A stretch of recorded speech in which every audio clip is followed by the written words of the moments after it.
Ambassador, if you go one by one sa questions, it seems to me the ICC wants to make sure na nasunod yung due process at saka human rights ng akusado at ng inaresto.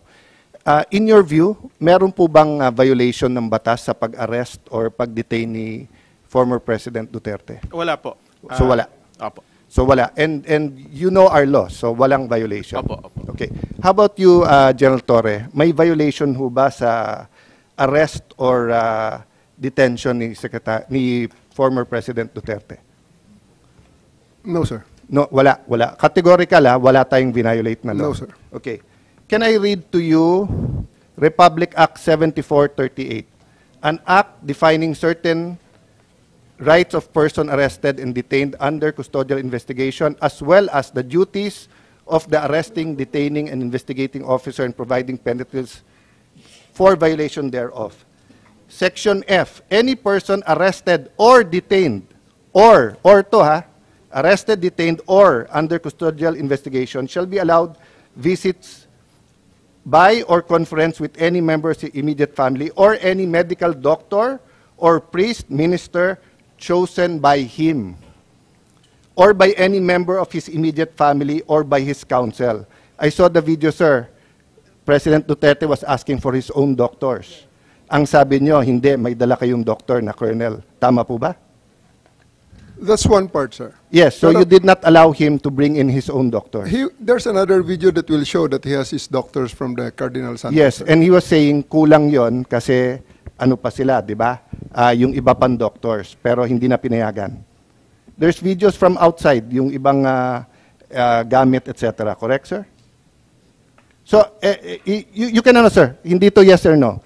So, to your point, did you allow all of his doctors in or no? Sir, we have substantial doctor. I think we have complied with 7438, sir. Okay, it doesn't say here substantial. It says with here, 7438, sir. no sir, ang sabi kasi dito, his choice, hindi nyo choice. Hindi nyo choice i-limit yung doctors niya. Ang sabi nyo substantial. So, I will clarify. Were there doctors that he requested you did not allow in? Yes I was or not no? aware of that, sir. Okay, you're not aware kung meron pinapasok o wala. Kung meron siyang ibang Okay. additional doctors, But sir. I saw the video wherein you're saying 2-star, ako na nagdedesisyon, I will not allow VP Sara in. Tama? Yes, sir. Okay. Hindi ba siya anak? Ang nakalagay dito, the person's immediate family shall include his or her spouse, fiancé, parent or child, brother, sister, grandparent, grandchild, uncle, aunt, nephew, niece, etc. Ang penalty nito ay 4 na taon ata na kulong. Penalty clause. Any arresting public officer, employee, or any investigator who fails to inform any person arrested, detained, or under custodial investigation of his right to remain silent and to have competent penalty of not less than 8 years. Ito, sa letter B, any person who obstructs or prevents any of his lawyers, any member of his family, or person arrested, detained, medical doctor or priest of his choice 4 years. So, sir, you prevented VP Sara from entering.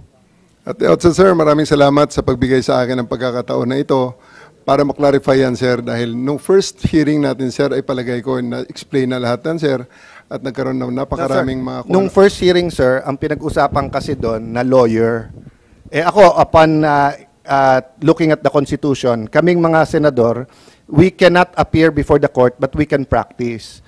Pero ang presidente, vice president cannot practice. So, kasama na ako doon at yung ibang nagsabing abogada. Pero, nung nakita ko tong batas na to, nakalagay, pag anak, you cannot stop them from visiting. And nakita ko yung video, but sabi nyo nga, may kompleto kayong video, that's why I'm asking you, baka naman pinapasok nyo nang hindi ko alam. Sabi mo, 2-star, sir, ako na. Ako nagdesisyon nito, sir. I don't know if you use the word, ako mananagot. So, simple lang question ko, did you prevent VP Sara from seeing her father? Yes or no? Can I expound on this, sir, before I answer the yes, Yes, or go no, ahead. sir? Thank you, sir. Kaya ako nagpapasalamat, sir, na ma-expound yan, sir. Dahil after the first hearing, medyo marami-rami ang lumabas, sir, ng mga misinformation regarding that matter, sir. Yes, sir, I did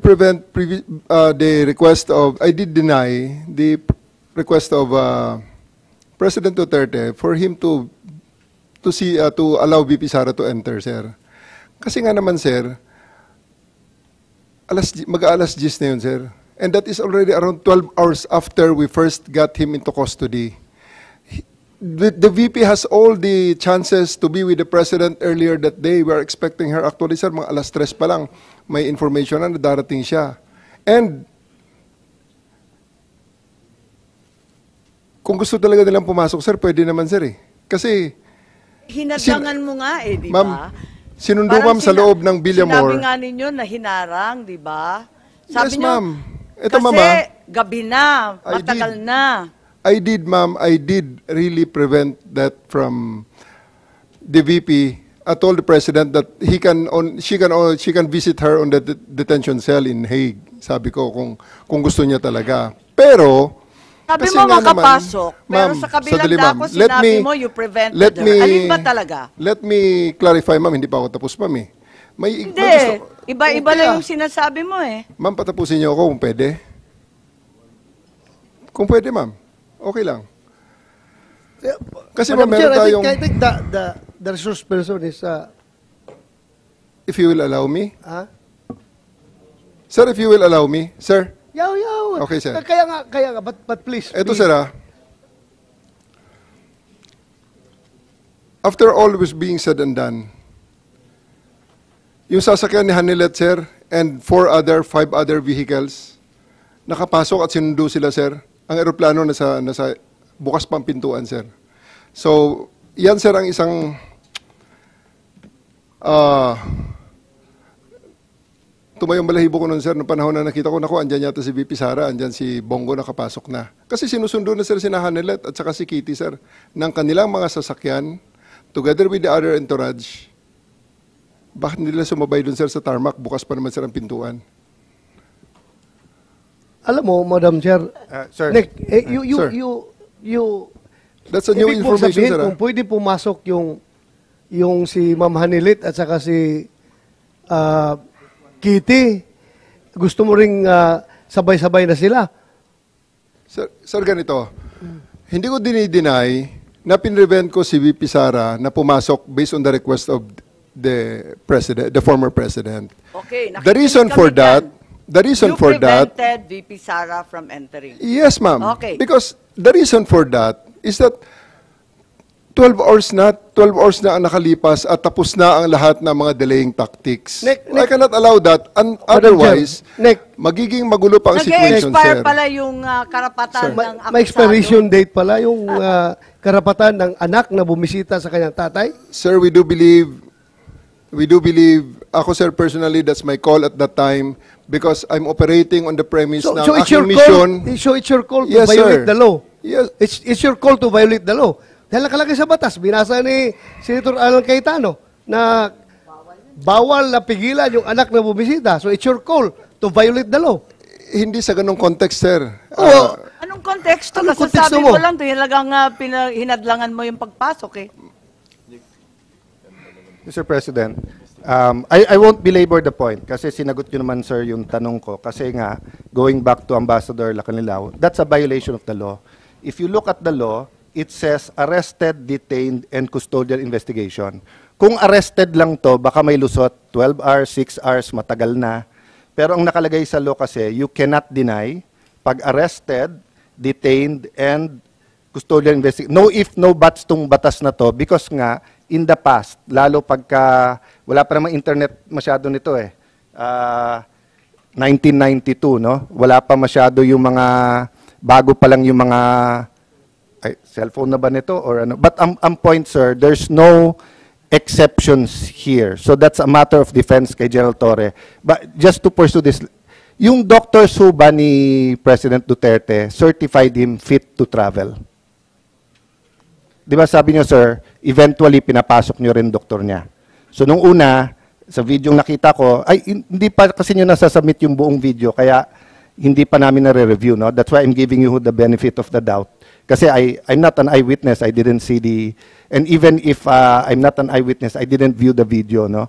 So dun sa nakita ko kasi, you were denying, the President was saying, you have to make sure I'm fit to travel, and then sabi niya, doktor ko, ang sabi niyo, may doktor na dito, it was police or military colonel. So eventually you let in some of his doctors, correct, sir? Yeah. Did they certify that he was fit to travel?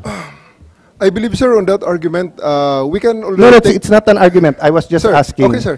Did Sir- they certify that he was fit to travel or hindi sila tinanong were they fit to travel? It's not part of the procedure for his private doctors for that to do that, sir. It will be the government doctors who will be No, taking that's not that, sir. true, sir. Ang nakalagay ho dito sa batas, it can be his doctors.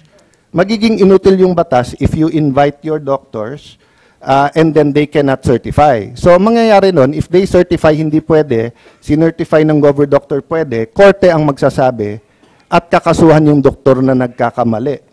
Hindi mo pwede basta't i-replace ng government doctor yung, so like now, no? If anyone here biglang nag-faint at sinabing hindi na siya pwedeng mag-appear dito, we have a Senate doctor.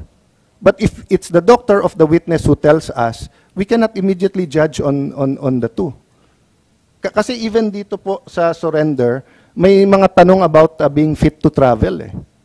Na ang nakalagay nga and even yung baka mapahamak yung kapitan. Kasi kung titignan niyo po yung yung Yes. pinirmahan ng kapitan, sa pinirmahan niya po may nakalagay doon Saan yun?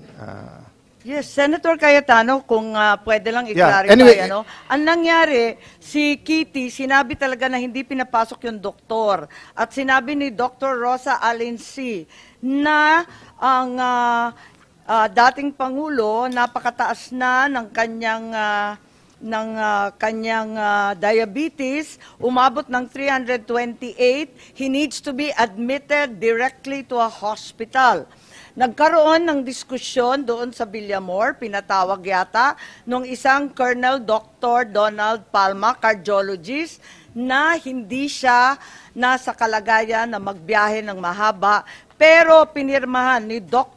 Colonel Jonathan Rico, isa na namang Armed Forces Doctor, Commanding Officer ng Air Force, na pwede siyang bumiyahe. So, ibig sabihin, maliwanag na ang pumirma ng certification of fit to travel ay hindi kanyang doktor na hindi pinapasok, kundi doktor ng AFP.